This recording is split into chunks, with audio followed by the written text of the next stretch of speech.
Ladies and gentlemen, please welcome to the ring the one, the only, and legendary wrestler, Thunderbolt Patterson, baby. All right, here we are for episode number 2 of the Thunderbolt Patterson podcast. We had so much fun last time we did this, and today we're going to tackle a lot of subjects we did not get into last time. Now, before we do that, I do want to let people know that there is merchandise available. If you would like the brand new Thunderbolt Patterson t-shirt, cup, or you'd like a phone call from the legendary best talker in the wrestling business ever, Thunderbolt Patterson, all you got to do is send an email to osukid2006@aol.com.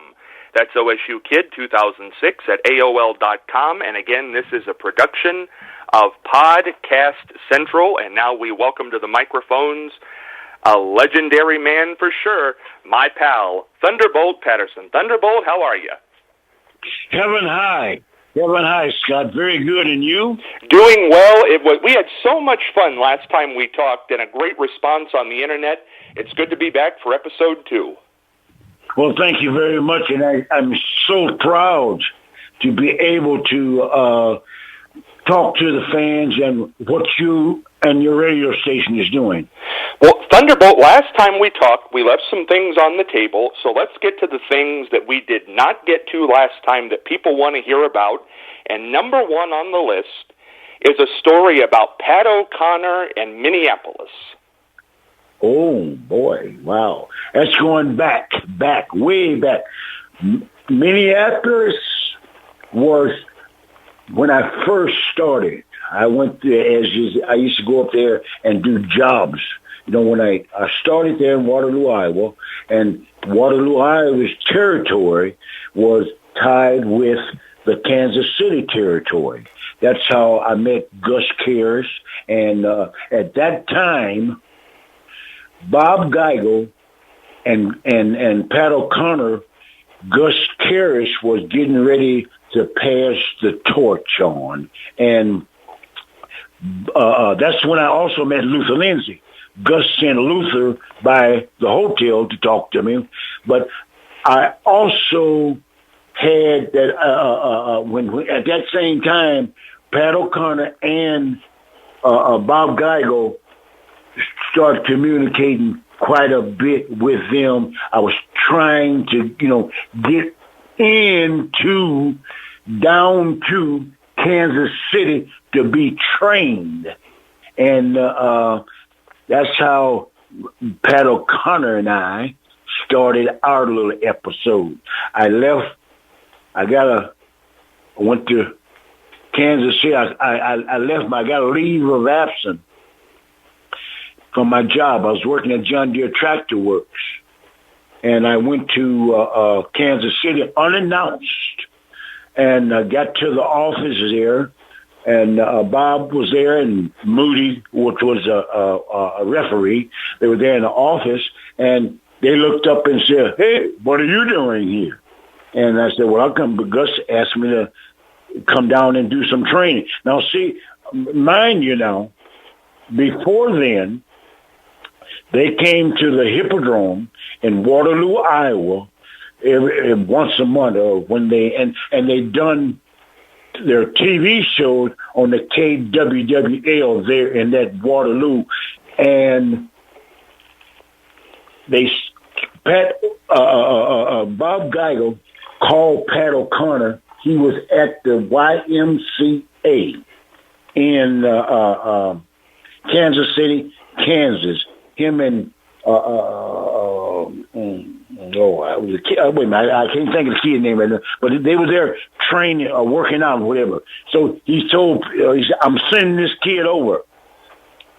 So I went on over to the gym, and they were in the weight room, and I knocked on that door there, and they told me, say, "Hey, kid, you go out there and run." They had an inside track there in that old YMCA there, and I ran pretty good for a pretty good while, and I guess he was trying to tie me out. And finally, open the door and come outside. And Pat O'Connor, I guess you're about ready now, kid. Okay, so there was a mat over in the corner. And Pat O'Connor had me to get on all four. Now, I couldn't get out from under him, but he couldn't turn me over or couldn't do nothing with me. Steve Koufax, that's what his guy's name. He would say, okay, I'll do it now, and boom, I'd come out. I'd beat him so quick till Pat O'Connor said, "Oh, you smart, huh? Get back down." And I got back down, and Pat rolled and rolled. He rolled me. He rolled me like a dog, like you ride a greyhound. I could not get out from under him, but he couldn't turn me over or he couldn't do nothing with me, and it pissed him off. I mean, we done this for, I don't know how many hours, and I was so tired. But when they got through, he was pissed off. Several times I beat that Koufax. He couldn't do nothing at all. And Pat was pretty well pissed off, and they left, and you just don't know how much joy I had by being just a little old boy, as they would call, from Waterloo, Iowa, that didn't go to college, didn't finish school, was able to deal with Pat O'Connor, New Zealand gold medal winner, and it just was just so much joy. So later on, after I left and I went back and I had they gave me a lot of static from my job, and so I told them I'm gonna be just as nice as they were to me. I give it back to them, and I packed up and went to Kansas City. Moved my family to Kansas City. And when I got there, Bob said, "What are you doing?" Just like he said when I said, "I'm here to work." That same week, they sent me back, all the way back home on the other side, close to where it might have been Evansdale, where Oxbaker was from. But anyway, I went back up there and I worked with Hunt, a German, blah blah blah. But I went in to the office because I wasn't making no money. I wasn't on none of the big shows or no shots or whatever. And Pat O'Connor told me, said, "Well, I want you. Yeah, you can. We'll get you on this show here in Kansas City, Missouri tonight. We'll go Thursday night, blah blah blah." But that was like the couple of days before that. He said, "Well, but we want you to go to Hastings, Nebraska." And I asked him, I said, "Well, will I be back time for the show tonight?" "Oh, yeah. Man, Hastings, Nebraska was 300 miles one way. I didn't get back into Kansas City till about 3 or 4 o'clock that next morning. And when I went down there to that office, I went down there to kick Pat's ass. But Bob and them, kind of calmed me down. And then I just, in the Wikipedia or whatever that, or knowledge of what's going on in history and so forth, now, they got me in there as Pat O'Connor was my trainer. Well, that's a lie. And from that point on, those things, I went, Sonny Myers supposedly had me booked to go to Japan, but from that I went all the way. I left there and went to. Left there and went to. I think it was. Went to Texas And that's when Paul Bosch, I was going home for Christmas, and Paul Bosch said, don't come back. And Dick Byers got me booked in L.A. I went to L.A., and I had a terrific run there. Went to San Francisco and learned a lot. But my base was Kansas City. And contacting and Sonny Meyer was getting me booked in Japan, so forth. But between all that time, Roy Shires, when I told Roy Shires I was leaving, going to Vancouver there for Ron Fenton, and he was another good Roy Shires. He said, "Why didn't you let me know you needed more money?" And because I was doing pretty good, but I went on up to Vancouver, and that's where I met Rocky Johnson the first time, and I drove all the way back from Vancouver to Kansas City. And when I got back to Kansas City, my trip from to Japan was canceled. And it all fitting together. It's all fitting together, and boy, and then see that ties Harley Race in. Harley Race, like I said, I started there and was doing jobs for Harley and Lee Henning. Great team they had.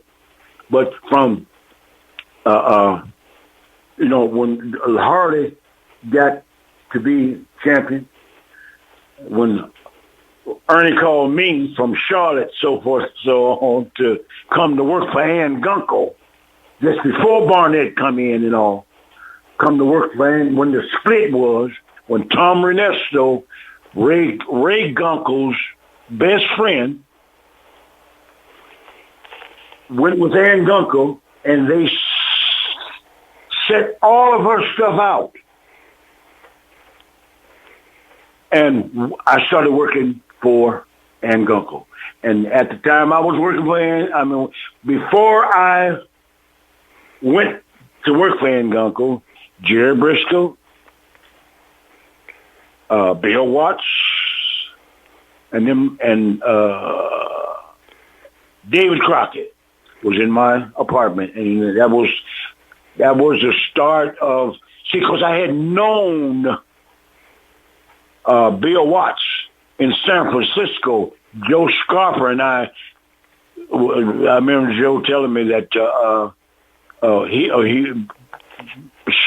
Bill rode with us quite a bit because wouldn't nobody else deal with him. I didn't understand then, but I'm understanding all of the little pieces that why would Harley race. That was the night I went down, Jim and I went down to the auditorium.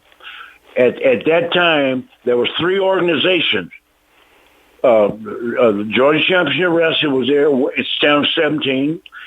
Ann Gunkel was there. And then that new IWL or whatever was 3 organizations at the same time. And that we were selling out on Tuesday night, and Friday night was race. They were selling out, and that Friday night, I went to Atlanta with a chair at halftime and put it in the ring and challenged them all. And Harley Race lied, said he's spit in my face or what he done. Now, see, the problem, why, just like Bill Eadie, I ain't done nothing to none of those guys, but why would Harley Race say something like that in his book or putting me down, just because, I wouldn't let none of them, I wouldn't put Harley Race over. if the only way I'd work with him, he'd have to go an hour. He caught remind me now, I didn't go to college. I didn't get the proper training, so forth and all. But I learned fast, and I had the opportunity to work with the great ones in the beginning. And that is why I'm so, pissed off like now with how the individuals that went to college and the ones that are really, really qualified and it's Vince McMahon is paying them, but they're suppressing them. Do you understand what I'm saying? There's an interesting point here, Thunderbolt, and I want to get 2 points on this story, just so we make it clear to Wikipedia. Pat O'Connor was not your trainer. Now, did you ever... No, they so what? Right. Yeah, did you ever reconcile with Pat before he passed away? No. Okay. And the other thing is... I started in there. I only worked in Des Moines one time. I never got an opportunity to work in my hometown. See, it was a plot from the beginning. When Pat O'Connor, Bob Brown, a piece of just a regular individual that was nothing but a job guy. His dad died in Canada, and he went home for to bury his dad. He come back, and it put him with Bob Geigel, and they were a hot team in that area. And Bob Brown, you never take. I mean, I was a person. They know that I could wrestle from the get-go. I wasn't smooth or didn't know nothing about the business or whatever, but they had me to do a job on television in my hometown. That's the one that is on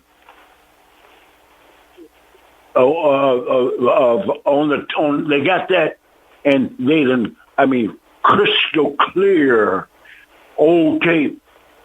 And I wish I had known that. Just like what I would have showed him up or something. But I did. I done what they wanted me to do. And then the other point is, when it comes to, because this is an interesting point, Harley Race and Bill Eadie. Harley Race, of course, has left us now. Bill Eadie is still with us. But Harley Race, in his book, said he did spit in your face. And Bill Eadie made some remarks that you were not fun to work with and that you were one of the few guys he didn't like to work with. All these years later, why do you think these guys make these remarks? Because at this point, I don't think it really gives them any traction to say that stuff. Well, I mean, thank you, Scott. Thank you. See, that's one of the reasons. You understand, and it's clear, and that is my question. My question was, why would Harley Race say that? Why would put it in his book? Why would Bill come on there and say that? Because I've done nothing at all but do what they say. But as right now, they know. I mean, Jerry Briscoe got me into the Hall of Fame, Lou Thayer's, Dan Gable Hall of Fame in my hometown, Waterloo, Iowa. And that was a year ago in July. And these individuals see that Brian Blair, Bud Killer B, and top guys and good people, family just like you and your organization, that's recognizing that there was a wrong done. And the thing, telling the truth of what I did do.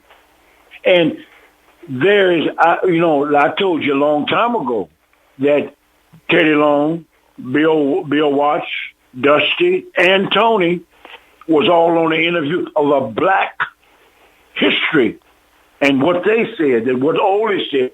See, I mean, Black hit 1 month. No, Black, we won't. That's suppressing it because I'm that individual that Black leaders, just like them, let them kick my ass.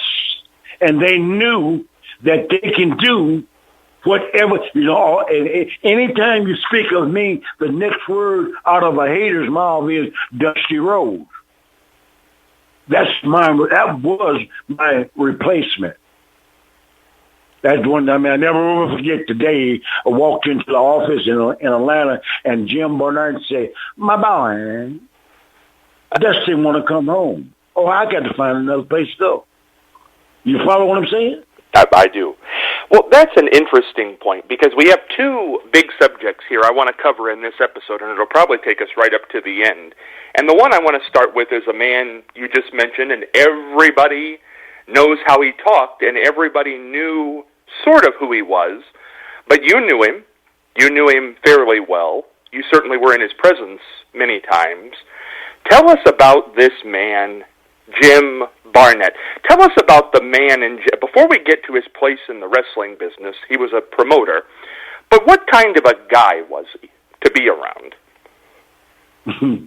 Well, I have respect for him. Like I said, I don't care, I don't care what nobody chooses to do. That's every individual's business, their business. All I deal with is how you treat me. And I know when I'm being shortchanged or so forth on, and I know my ability, and I know where I should be. But one thing, Ole worked for him, and Ole done all he possibly could do for me. And Jim was Jim. That the Morton Downey show, Jim Wilson said what he said there. I don't know nothing about that. I never did get to be a close friend or to the penthouse as Bob Eady and so many others did. I never did. But far as Jim Barnett was he paid a little bit better than the others, but then I found out the other day from a source that, guys are getting 3,000 guarantees, and I was just making barely getting by, he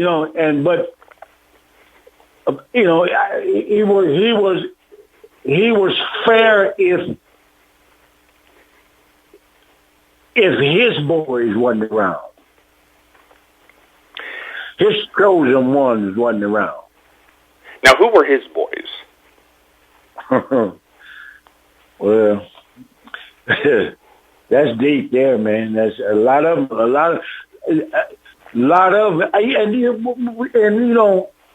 of them went up to the penthouse. A lot of them was friends with him. Now, them was his boy. He just take interest in individuals that didn't have the ability that they should have we're going to make a place for them, or we're going to do what, you follow me? And those was some deep things, man, and during those times also, during those times, Harlem Heat, they was in the territory, and Ron Simmons was made champion because we were picketing outside. He didn't even know nothing about it. And the guy from was Rooney on the 60 Minutes. He wouldn't cross the picket line. It's amazing, man. But Barnett was Barnett. Like I told you, Barnett didn't let me bring my lady to Australia. And Barnett, and when I said Barnett was paying me a little bit more than the other promoters. So, was he somebody his persuasion, whatever they call it, that was his business. Was he somebody you could have a conversation with if you were not happy about something? Oh no! No. I couldn't talk to nobody about being a part of, buying in, or part. Cowboy Electro, just like Cowboy Electro. Cowboy Electro in Florida was on his dying bed. They were giving out individuals like Bill Dromo, Bob Orton Sr., letting them buy into it. And I went out and asked, could I get in? He laughed in my face on his dying bed. And at that time, I could have bought it in pennies if he wanted it. You see what I'm saying? I do. It's interesting, though, because Jim Barnett, I think different than almost all the other guys, he started very early. He had to do, he sold the Sheik his territory. Detroit. Yes. He also, and that's your area. Yes. Ohio and Detroit and he worked with Canada. Yes. Yeah, and he was all the way. He worked with Vince McMahon for a short time. He was in Georgia. He was one of the guys who helped Vince McMahon buy into Georgia Championship Wrestling. Then he ended up in WCW as an advisor in the Ted Turner days. So he had a very long career involved with just about every company that was big. And he started. He was with I can't think of his partner name over in Australia. Oh, I can't think of his name. Oh boy, because I never did meet him. He had a partner, Jim Barnett. He was classier. He was an individual that didn't know nothing about wrestling. All he knew was people, guys, bodies, and the sweaty guys doing what they do. And he promoted that. And he always had Booker. Well, I believe my friend Robert Fuller booked for him in Atlanta. Because I remember when Bearcat Wright and I went to San Francisco and NAACP found paying the difference in Zulu, the difference and so forth. And we come back and Bearcat was a manager there. But I think Robert was a booker there. Yeah. Also. What made him such a mover and shaker in the wrestling business? Barnett? Yeah. Money, I guess. They say he was wealthy or from a family or he had that gift to, you just said a moment ago. He was with every territory around in that time, so he was bringing something to that table of what they were doing. And that's all I can, the Dory Funk Sr., Fritz, and the Sheik, them the only three that I kind of got kind of personal with. Being with them at time, meals, and things like that. Now there's been a lot of talk on the Jim Cornette podcast about a man named Jim Hurd, who came. Well, if people don't, the Pizza Man.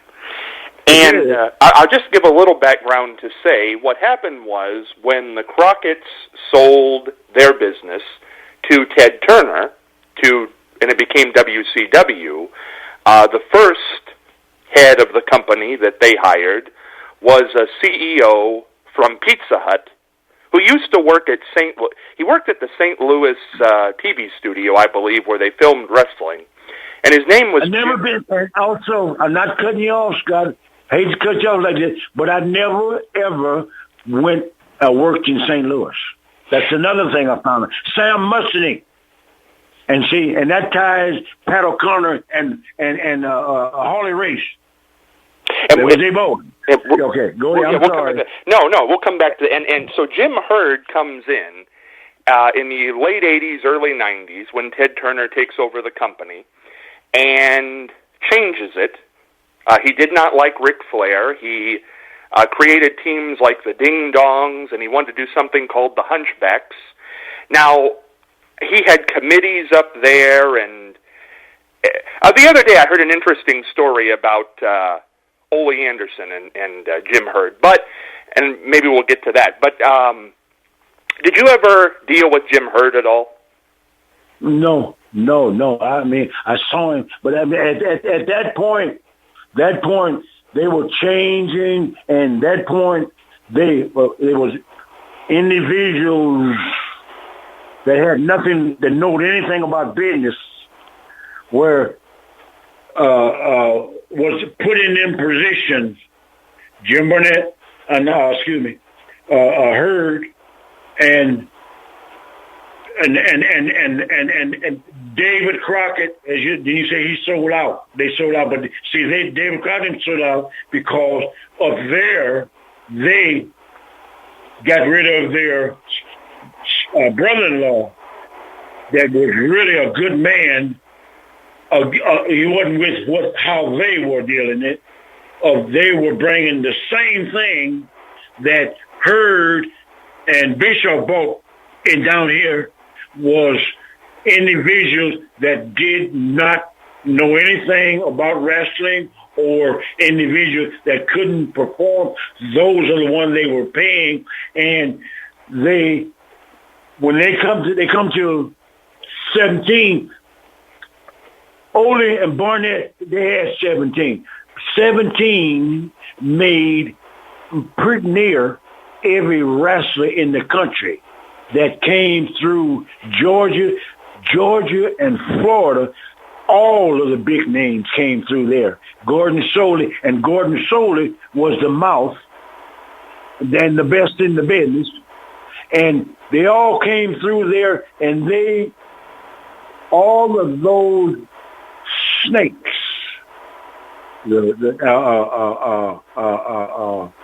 Jim Dillon. These are the ones they put in Jim Dillon. And I never understood Jerry Jarrett's part in. We'll go into that a little bit later on, Scott. But they came in and was that super station all over. That went all over the world. That's what they was hooking up, man. They were hooking up that was the thing that we talked about the other time, that the promoters was getting, kind of antsy because those super stations would tear up those territories. Those individuals could come into those arenas and do the same thing that the regular folks was doing. The story I heard the other day about Jim Hurd and Ole Anderson, just to kind of give people a perspective on what happened. I guess Ole Anderson was on the booking committee when Jim Hurd was there, and Jim Hurd came in one day. He thought he had this great idea about a team called the Hunchbacks, that they were unbeatable, that you couldn't pin them because their back, they had hunchbacks, and they had this thing on their back, and he gave this whole long dissertation about how they would be unbeatable, the first unbeatable team in wrestling because you couldn't pin them. And Ole sat there and listened to him go on about this. And then when Jim Hurd was done, Ole raised his hand to ask a question and said, well, could you book me a match with your unbeatable team? And in 5 minutes, I'll put a submission hold and beat your unbeatable team. Well, see, and that's what I'm saying. That is confirmation of individuals, gimmicks. That's where when the gimmicks, the storylines. Come on, man. Come on. Well, you know, and see, when they've done that, they would at one time, they had 10 or 15 guys, so-called booking, because Ole knew what he was doing. Ole drew money, and Ole knew what to do. And those individuals, that booking committee, the Kevin Sullivan, the Mouthful of the South, the Jim Dillons, there were pieces, of shit. I mean, darkness, demonic spirits, and just like you said, shoulders won't pin. Individuals that could wrestle, they would just make pure asses out of individuals that would have to go in the ring and do what some of them individuals asked them to do. What was the most ridiculous thing that a promoter ever asked you to do that you did not do? Put Harley Race over. And he was a world champion. He was a world champion, and I was the most suppressed individual that ever come through, along with Bearcat Wright. Now, the other individual, black individual, Bearcat and myself stood out. Not only did we draw money, but we worked with people that could work and so forth, but we wanted equal opportunity. Other people give me a hand. Other people listen to Tony Atlas speak. Listen to that. And Benjamin Shelton is up there. The strongest man in the world up there. And they got a new kid up there. I don't know his name. That's a big young man. And look, Van Brader. You know what? You know what I'm talking about? Van Brader. Yeah. That's the one that they let Ron Simmons beat. That's a bad son of a gun, man. Orton's son. But there's some good ones up there. But the way that it's a question you asked a while ago. Why now? Because this is the defense of the truth from the whole thing can break it down from the Morton Downey show. The whole thing, and then go through what Tony is doing up there now. It's the whole thing. It's right there. Well, let's go to that, because that's interesting. In the late 1980s, there was a popular national talk show called the Morton Downey Jr. Show, and they did what they called an expose on wrestling. Now, a lot of people appeared on this show. Captain Lou Albano was there. Dr. D. David Schultz was there. And Arcidi, I believe he was there for that show. And Thunderbolt was there. And Jim Wilson was there, the late Jim Wilson. Now, this show was about, essentially what they were saying was, is wrestling real? Were people treated fairly? That was kind of the duration of the episode. If people want to watch it, it's on YouTube. How were you approached about doing it? And take us through that show. And also at that time, Jim Wilson and I were trying to get a union for the wrestlers, trying to get into that money.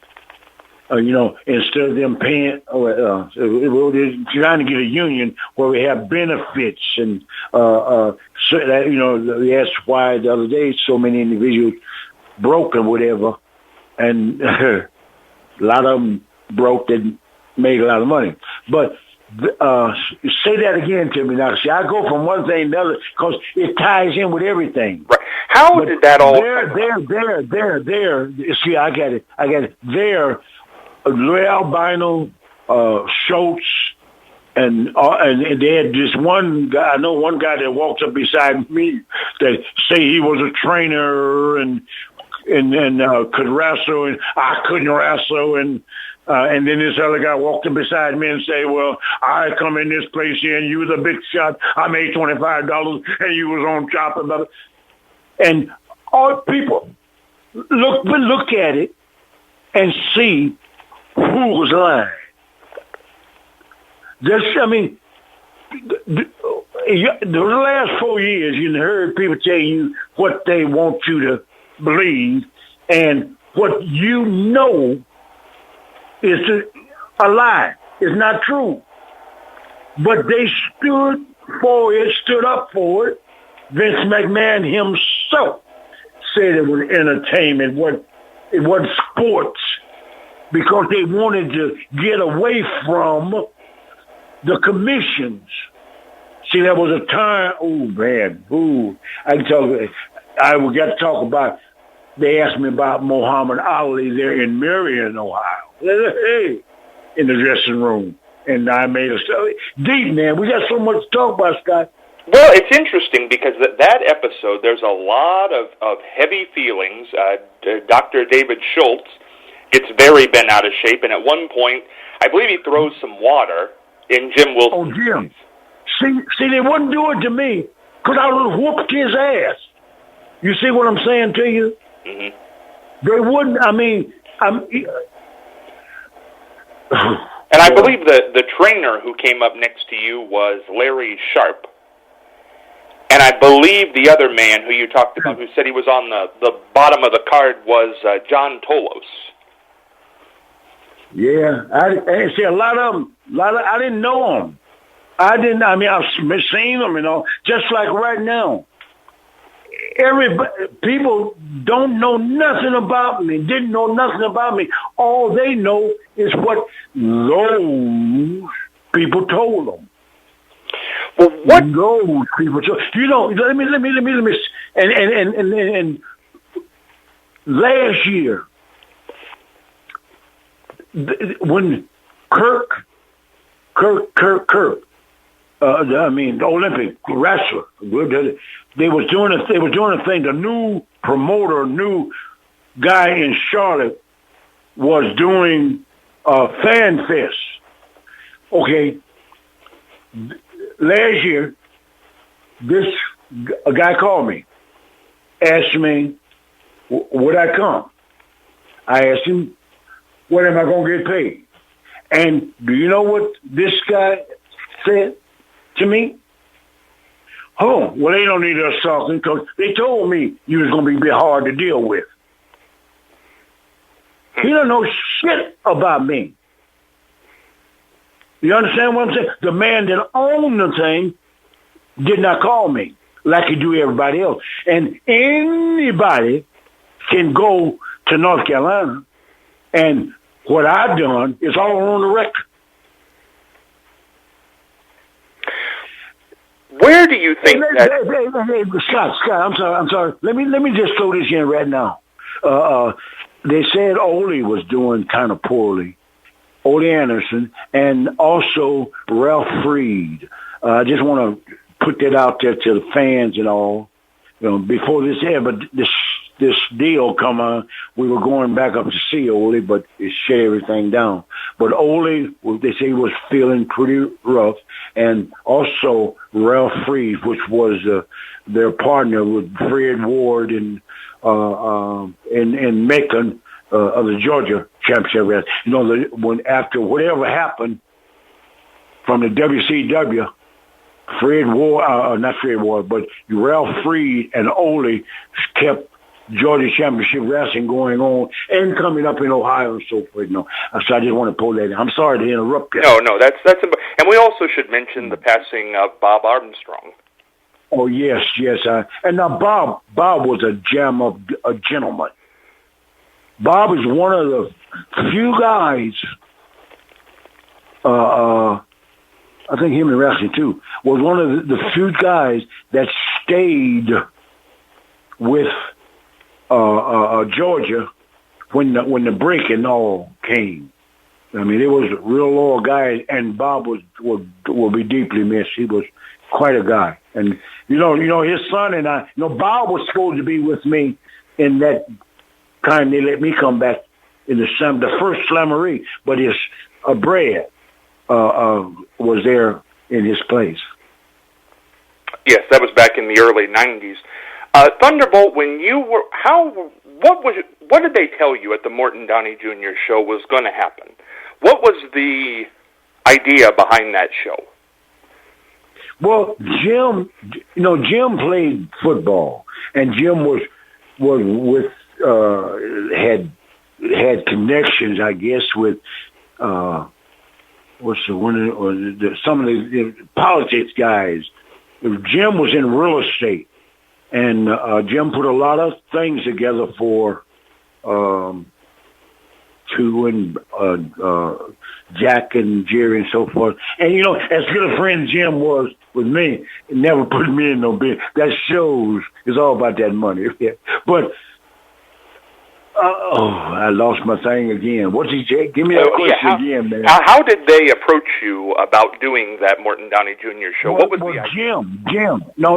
Jim set that up because we were you see those things that I post about Wrestling 2 and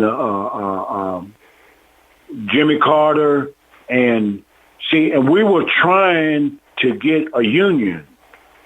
And we was trying to get as much exposure as we could. And Jim got it booked and thought, Morton Downey was that wild show that went over, blah, blah, blah. And he got it. And I went with him.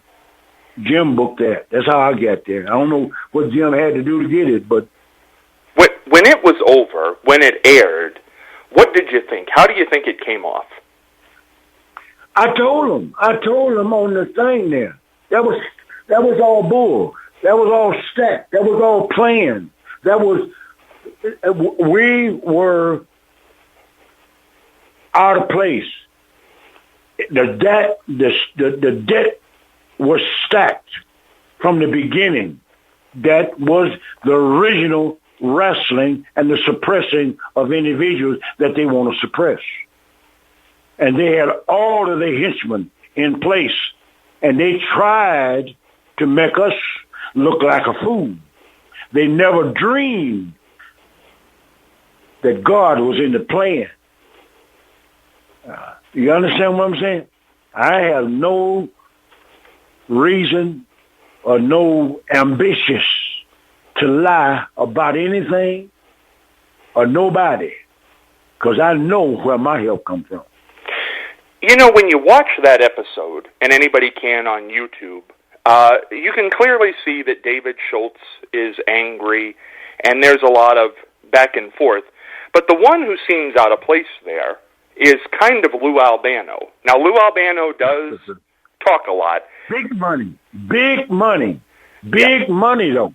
Made money for years. I mean, the Pac-Man. I mean, Vince McMahon's man. I mean, he and so and even just like Vince McMahon, he even had his wife in on that lie. And Lou Albano's wife was on that show. Right. And you see, all of those individuals was making money. I was the only one, and Jim, that wasn't making no money. And from that time on, man, I'm talking about I haven't had no job. That's all I know how to do. And by that time, man, I had just graduated from the labor institution in Washington, D.C. I mean, I pissed all them off. I know I went up through there, man, and they had things that they did not expect to win. People, honest the truth. I mean, Ooh, deep, man. It's just so deep. And see how God is. That was, what year was that, Scott? I believe that was 88 or 89. Okay, and here we are in 2020. How many years that been? So that's been, let's see here, about 31 years ago. That's what, hey, they took the prime of my life, man. You know, Thunderbolt, you talked about it there. You did come back in... What? See, and Scott, listen to me now. They brought me back in periods when shit was down to see. And then, boom, the same thing. I mean, like, not getting paid. When they brought me back on that first slammeree, it was a big, big thing. And they were bringing Andre, all those folks in through to the TV station, through the camera, whatever. They brought me all the way to the back around, didn't nobody. That was the time Hank Aaron was in there. There was a time that Bill Watts called Hank Aaron the N-word.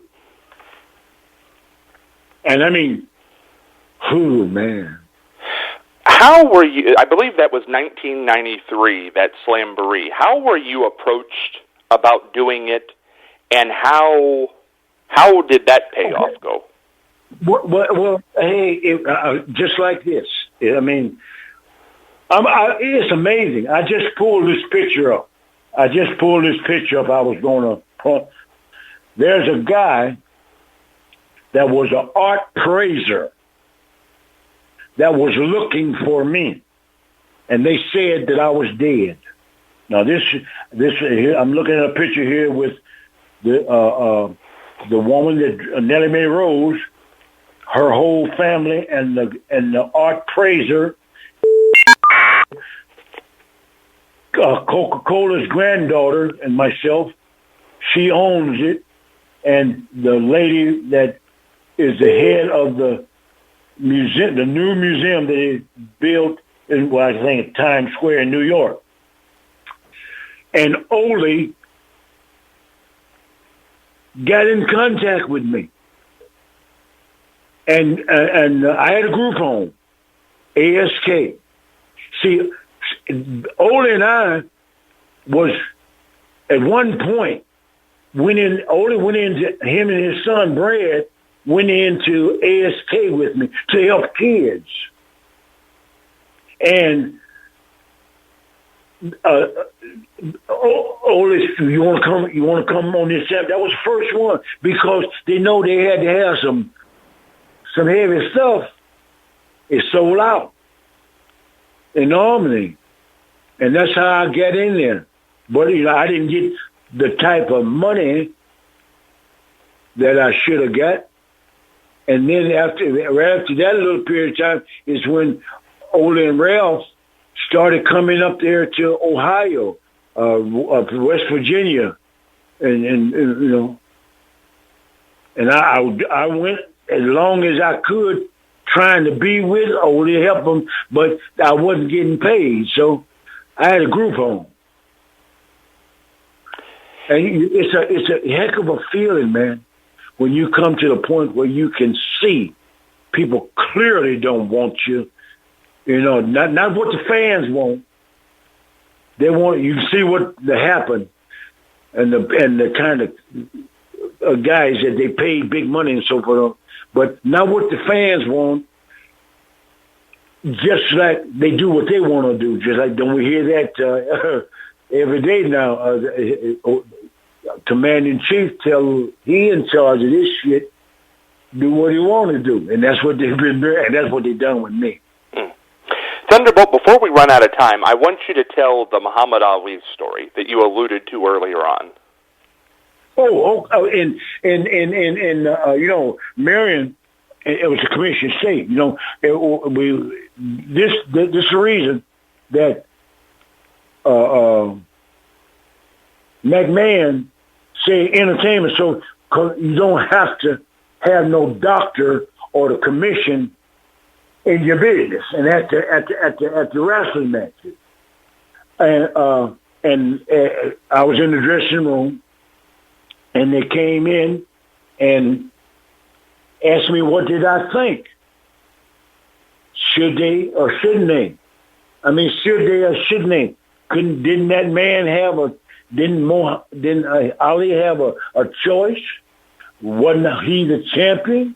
How are you going to take it just away from, because he don't want to go kill nobody or don't want to be? And no, I mean, I support Ali. And I mean, that didn't go over very well. You know, Thunderbolt, an interesting topic here in the 5 minutes we have left. It does come up, and you just said it when you recently talked to a promoter last year about doing a show. They always say hard to deal with. If Bill Eadie said hard to deal with. And also, Scott, anytime the one or two, maybe three times in the last 30 years that someone called me, they always, when they call me, well, we done spent our budget. What will you come for? Well, we ain't got that money. We ain't that's the regular routine. Well, where do you think that hard to deal with idea came about? That's what they was told. Young people, just like young people, only know what the old ones tell them. If they don't know nothing about the situation, or just like the racism, we're not born with that. I mean, that's taught. That's how you keep people all on your side. The ones that want it that way. Tell them spread the news that is bad, but don't know anything about the individual. Don't know and won't talk about and know that an individual draw money and willing to take a cut because they got deep pockets. None of that money come back to the communities or to the museum. This is what I'm getting ready to run. I'm getting ready to open Georgia back up. And what I'm going to do is distribute money back to the museum where those great wrestlers come out of colleges, and do all that I can with the sheriff departments and the communities of helping kids. That ain't what they doing. Everything that they do, when they send, I begged for years, take me out. Take me to the hospital. Take me this, or let me, like they do things. The only time you've seen them do anything, me and Odie done one time. Give kids some bicycles one time. Use the ones they want to use, but suppress the one they suppress. You know, it's always interesting, and we should let people know again that if you're interested in a T-shirt, if you're interested in a mug, or if you're interested in talking to Thunderbolt Patterson, that can happen if you email osukid2006@aol.com. And again, the Thunderbolt Patterson podcast is a production of Podcast Central. Thunderbolt, it's always a pleasure to talk with you. We'll be back with more episodes. There's always so much more to talk about, and we're going to have some guests coming up in the future, and it's going to be great. Well, I thank you so much, and thank all the fans for listening, and I really wish they would, call somebody and tell somebody that I'm not dead yet, and that it's a whole. And as all of you fans know, every time that you saw me, I was under the impression that there would be a new day. We must have hope. We must treat people like we want to be treated. We must follow Jesus because he's the only way. Now, there are some crooks out there that's walking for the devil, wolf in sheep clothes. And this is what this is all about. All I get is love. I don't hate nobody. We just want to renew our minds and get some understanding and humble ourselves and love and treat people like we want to be treated. Thunderbolt, it's a great mission. We will talk again soon. You stay well. Heaven high. Love you. Be good.